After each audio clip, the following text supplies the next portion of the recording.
جنت کیا ہے میرے عزیزو؟ آج تک اس کو کسی آنکھ نے دیکھا نہیں، کسی کان نے اس کے مثل کوئی چیز سنی نہیں۔ ہاں، مصطفیٰ کریم صلی اللہ تعالیٰ علیہ وسلم سے جو ہم نے سنا ہے جنت کی نعمتیں کیا ہیں، وہاں پر کس انداز سے محلات تعمیر ہیں۔ ایک ایک محل جو جنتیوں کو دیا جائے گا، اس کی دیواریں ایک سونے کی اینٹ سے، ایک چاندی کی اینٹ سے اس طرح تعمیر کی گئی ہیں، زمین مکمل نرم زعفران سے، اور گھر محلوں کے اندر جواہرات، یاقوت، زمرد، لؤلؤ اور نہ جانے مرجان، کون کون سے قیمتی پتھروں سے محل کو سجایا گیا ہے۔ ایک چھوٹے محل کی بات کر رہا ہوں۔ پھر ہر محل کے اندر نہر جاری ہوگی، جنات تجری من تحتها الانہار، وہ ایسے باغیچے تمہیں دیے جائیں گے جن کے نیچے نہریں بہہ رہی ہوں گی۔ وہ نہریں کس طرح کی؟ ان نہروں کے متعلق کہا گیا ہے دودھ سے زیادہ سفید پانی اور شہد سے زیادہ میٹھا ہوگا، اور جو اس سے پانی پی لے وہ کبھی پیاسا نہ ہوگا، لا نظمأ بعدہ ابدا، اس کے بعد کبھی پیاس نہ لگے اگر اس سے دنیا میں ایک کسی کو پلا دیا جائے۔ وہ جنت کی نہریں، ایک ایک کا سب، ایک ایک جنتی ان سب چیزوں کا مالک ہے۔ پھر اس کے بارے میں سورہ واقعہ میں ملتا ہے یہ کیسے بیٹھے ہوں گے جنتی۔ قرآن پاک سورہ واقعہ پڑھو تو آپ کو سمجھ میں آئے گا۔ ثلۃ من الاولین وقلیل من الآخرین علی سرر موضونۃ متکئین علیہا متقابلین، سریر یعنی دیوان لگائے ہوں گے، ان کے گدے بچھائے گئے ہوں گے بہت ہی اعلیٰ قسم کے، پوری دنیا کے بادشاہ مل کر وہ دیوان نہیں خرید سکیں گے، ان کے پاس اس طرح کا دیوان کبھی آیا نہیں ہوگا۔ جنتیوں کو بٹھایا جائے، ایک جنتی اس پر مسہری پر بیٹھے ہوگا، متکئین ٹیک لگائے بیٹھے ہوں گے۔ یہ جنت کے احوال بیان ہو رہے ہیں، ٹیک لگائے بیٹھے ہوں گے، اور آمنے سامنے ہوں گے دوسرے جنتی بھی، دوسرا جنتی اس طرف ہے، ایک جنتی اس طرف ہے، آمنے سامنے ہوں گے۔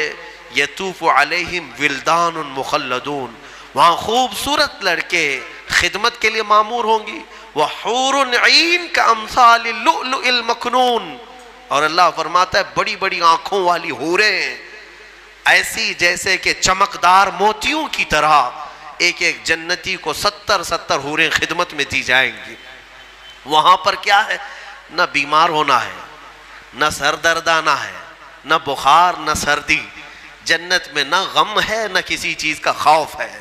خوف کس چیز کا ہوتا ہے؟ مرنے کا ہوتا ہے، موت تو آنی نہیں ہے۔ کوئی چیز چلی جائے گی، فوت ہو جائے گی تو اس کا غم ہے، وہ چیز ہونا نہیں ہے وہاں پر۔ ڈر بیماری کا ہے، بیمار ہونا نہیں ہے۔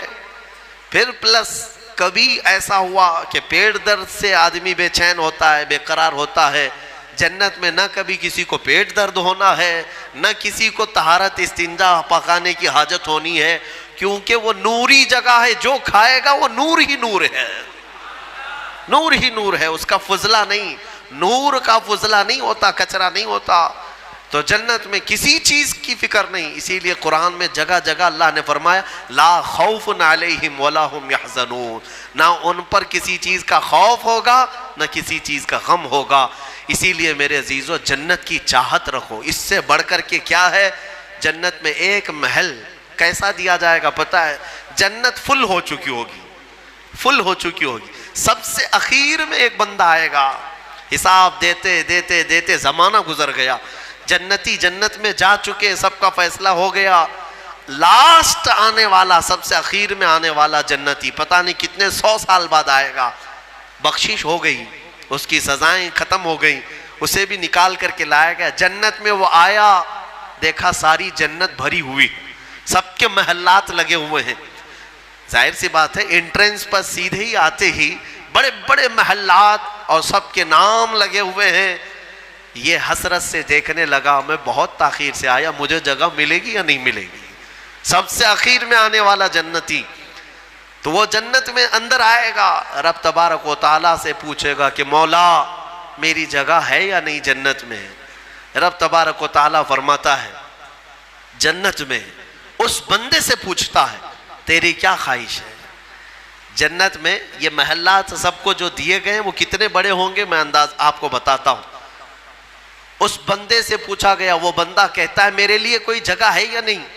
اللہ تعالیٰ فرماتا ہے اے بندے تو دنیا سے آیا، دنیا میں رہا، زمین پر رہا، زندگی گزارا، وہاں سے آیا، اب تیرے لیے جنت ہو گئی۔ پوری دنیا جتنی بڑی تھی، کیا اتنا بڑا محل تجھے دے دوں؟ جنت میں اتنا بڑا ایک محل تجھے دے دوں؟ وہ خوشی سے مولا کی بارگاہ میں اچھلنے لگا، مولا اتنا بڑا محل، اگر اتنی بڑی نعمت مجھے مل جائے تو کیا کہنے؟ رب تعالیٰ فرماتا اے بندے کیا تو اس بات پر راضی ہے کہ دنیا کے برابر 2 دنیا برابر میں ایک محل دے دوں؟ دگنا، دنیا جتنی بڑی ہے اس سے بڑی۔ وہ بندہ خوشیوں سے جھومتا جا رہا ہے، یہاں تک کہ رب تعالیٰ اضافہ کرتا جا رہا ہے۔ حدیث پاک میں ہے اللہ تعالیٰ نے فرمایا کہ پوری دنیا کے برابر 3 گنا بڑا محل تجھے جنت میں دے دوں۔ وہ اش کرنے لگا، مولا یہ میری حیثیت سے زیادہ ہے اور تیرے فضل کے لیے کوئی چیز کمی نہیں ہے۔ پھر مولا تبارک و تعالیٰ حکم دے گا کہ اس بندے کو جو دنیا سے آیا، سب سے اخیر میں آیا، پوری دنیا کے برابر 3 گنا بڑا کر کے اسے محل دیا جائے۔ یہ سب سے اخیر میں آنے والے کا ہے، جو شروع میں جا چکے ہوں گے ان کے محلات کتنے بڑے ہوں گے، اور جنت کی وسعت کو تم اندازہ بھی نہیں کر سکو گے، وہ کتنی بڑی ہے، کتنی چوڑی ہے، نہ تمہارے کیلکولیشن میں آ سکے گا، نہ حساب میں آ سکے گا۔ جنت کو کس قدر پھیلایا گیا ہے میرے عزیزوں۔ اب نعمتیں ایسی ہیں کہ اللہ تعالیٰ فرماتا ہے جنتی جب جنت میں جائیں گے، کلما رزقوا فیہا من ثمرۃ رزقا قالوا ھذا الذی رزقنا من قبل، جس چیز کی خواہش ہوگی نا وہ ان کا کھانا وہاں سامنے رکھا ہوگا۔ پھل کھانے کی خواہش، وہ جو کھانے کی خواہش کریں گے جنتی، وہ وہاں پر خدمتگار جنت میں لا کر ان کے سامنے رکھ دیں گے۔ اور فرمایا گیا کہ ہر بار ایک ہی قسم کے پھل کی طرح شکل ایک ہی ہوگی اور مزے الگ الگ ہوں گے، ایک ہی چیز لائی جا رہی ہے۔ تو جنتی ہو سکتا ہے آپ نے سیب کھانے کی خواہش کی، لایا گیا، بعد میں کیلا کھانے کی خواہش کی گئی، پھر ویسے ہی سیب کی طرح ہی شکل لائی گئی، پھر بعد میں آپ کو گوشت کھانے کی خواہش ہوئی، تب بھی سیب کی طرح ہی چیز لائی گئی۔ تو جنتی کہیں گے کہ یہ کیا ہے، جب جب ہمیں رزق دیا جا رہا ہے ایک ہی طرح کا دیا جا رہا ہے؟ تو رب تبارک و تعالیٰ قرآن میں فرماتا ہے کلما رزقوا منہا من ثمرۃ رزقا قالوا ھذا الذی رزقنا من قبل، کہیں گے وہ ایسا ہی ہم کو اس سے پہلے بھی ملا تھا۔ اللہ فرمائے گا وہ ایسا نہیں ہے، وہ اتو متشابہا، بلکہ اس سے ملتا جلتا ہے، لیکن تم کھاؤ جو تمہارے من میں لذت چاہیے وہ اسی میں مل جائے گی۔ جنت کی نعمتوں کو ہم کیسے بیان کر سکیں میرے عزیزوں۔ پھر اس سے بڑی نعمت یہ ہے کہ جنتی کے لیے اتنی آزادی کہ وہ پوری جنت میں جہاں چاہے گھومے پھرے، سیر کرے، وہاں کے جنت کی نعمتوں کو دیکھے۔ جنتی کی کبھی خواہش ہوگی، وہ عرض کرے گا کہ مولا میں سیر و تفریح کے لیے تیرے اولیاء کے دربار دیکھنا چاہتا ہوں، اسے لے جایا جائے گا۔ اللہ تعالیٰ کے جو محبوبین ہیں اولیاء، ان کے پاس جنتی کو لے جایا جائے گا۔ میرے عزیزوں وہ کیا سہانا منظر ہوگا جب تم غوث پاک کو بھی دیکھ رہے ہو، غریب نواز کو بھی دیکھ رہے ہو، جسے چاہتے ہو اسے دیکھنے کی غرض سے تم جنت میں تفریح کے لیے، سیر کے لیے نکلے ہوں گے۔ یہاں تک کہ جنتی خواہش کرے گا کہ مولا میں تیرے رسول کے صحابہ دیکھنا چاہتا ہوں، مولا میں تیرے انبیاء کے محلات دیکھنا چاہتا ہوں، لے جاؤ اسے ابراہیم علیہ السلام کے پاس، موسیٰ علیہ السلام کے پاس، عیسیٰ علیہ السلام کے پاس، جتنے انبیاء ہیں سب کے دربار میں جاتا رہے گا، جنت میں سیر کرتا رہے گا۔ وہ وقت بھی کیسا ہوگا جب تم خواہش کرو گے مولا میں محمد الرسول اللہ کے محل میں جانا چاہتا ہوں، کہا جائے گا لے جاؤ۔ وہ جنت الفردوس کے اعلیٰ مقام پر ہوں گے اپنے صحابہ کے ساتھ، لیکن زیارت تمہیں بھی ہوگی۔ رسول کریم صلی اللہ تعالیٰ علیہ وسلم کے دربار میں بھی جنتی پہنچیں گے، ہر ایک کو دیکھیں گے۔ پھر جانتے ہیں جنت کی سب سے بڑی نعمت کیا ہے؟ سب سے بڑی نعمت کیا ہے؟ جنت کی سب سے بڑی نعمت یہ ہے کہ رب تبارک و تعالیٰ فرمائے گا بندے سب کی تو نے زیارت کی، اب حجابات ہٹاتا ہوں تو میرا بھی دیدار کر لے۔ اللہ رب العزت وہاں پر حجابات ہٹائے گا اور بندے کے لیے سب سے بڑی نعمت یہ ہے کہ جنت میں بندہ اپنے رب کا دیدار کرے گا. وجوہ یومئذ ناظرہ الی ربہا ناظرہ. قرآن میں اللہ فرماتا ہے وہ چہرے کیسے چمک رہے ہوں گے جو اپنے رب کی طرف خوشحالی میں دیکھ رہے ہوں گے، مولا کو دیکھ رہے ہوں گے. اور ایک روایت یہ بھی ملتی ہے جنتیوں کو اس دن یہ کہا جائے گا کہ اے جنتیوں آج تم کچھ سننا پسند کرو گے؟ کہیں گے مولا تیری حمد، تیری ثنا، تیرے حبیب کی تعریف. دنیا میں گانے بجانے نہیں سنتے تھے، بچتے تھے، اپنے کانوں کو بچاتے تھے. جنت میں انہیں سنایا جائے گا. کس سے؟ کہا جائے گا حوران جنت کو کہ اپنی سریلی آواز سے انہیں نغمات توحید سناؤ. اللہ تعالیٰ کے حمد کی، توحید کی وہ سریلی آواز میں نغمات سناتی رہیں گی. جانتے ہیں جس کو سننے کا شوق ہوتا ہے وہ مدہوش ہوتا ہے. ہاں اللہ رب العزت کی حمد حوران جنت سے سنتے سنتے 100 سال گزر جائیں گے، 100 سال گزر جائیں گے. پھر رب تبارک و تعالیٰ فرمائے گا اے جنتیوں سیراب ہو گئے؟ کہیں گے مولا اور بھی ہم سننا چاہتے ہیں، اور بھی ہمیں سنایا جائے. پھر کہا جائے گا دنیا میں سب سے میٹھی آواز حضرت داؤد علیہ السلام کی تھی. داؤد علیہ السلام، لحن داؤدی مشہور ہے. جب داؤد علیہ السلام زبور شریف کی تلاوت کرتے تھے تو اڑتے ہوئے پرندے آسمان میں رک جایا کرتے تھے، پہاڑ وجد میں آتے تھے داؤد علیہ السلام کی آواز پر. تو رب تبارک و تعالیٰ فرمائے گا اے بندو کیا تم اس بات پر راضی ہو کہ میرے نبی داؤد سے میں تمہیں نغمات توحید سناؤں؟